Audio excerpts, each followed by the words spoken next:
Young tiger NTR Hrithik Roshan multi starrer గా వస్తున్నటువంటి new movie war 2. ఈ మూవీ ఆగస్టు 14 వరల్డ్ గా రిలీజ్ కాబోతుండగా యష్ రాజ్ ఫిల్మ్స్ భారీతో నిర్మిస్తున్నారు. మరి NTR Devara block buster hit తర్వాత రాబోతున్న మూవీ కనుక భారీ అంచనాలు ఉన్నాయి. అయితే ఈ మూవీ అప్డేట్స్ కోసం ఎన్టీఆర్ అభిమానులు ఎంతగానో ఎదురు చూస్తున్నారు. మరి ఈ రోజు ఈ సినిమా నుండి అఫీషియల్ అప్డేట్ అయితే వచ్చేసింది. ఎన్టీఆర్ బర్త్డే సందర్భంగా మే 20న ఈ సినిమా నుండి పెద్ద అప్డేట్ రాబోతుందని స్వయంగా హృతిక్ రోషన్ ని తెలియజేశాడు.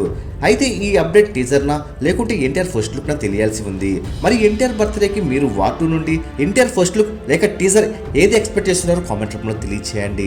మరెన్నో వార్ 2 లేటెస్ట్ అప్డేట్స్ పొందాలనుకుంటే తప్పకుండా మూవీ మహల్ ఛానల్ సబ్స్క్రైబ్ చేసుకుని బెల్ ఐకాన్ యాక్టివేట్ చేసుకోండి. ఈ వీడియో మీకు నచ్చినట్టయితే లైక్ షేర్ కామెంట్ చేసి మూవీ మహల్ ఛానల్ సపోర్ట్ చేయండి.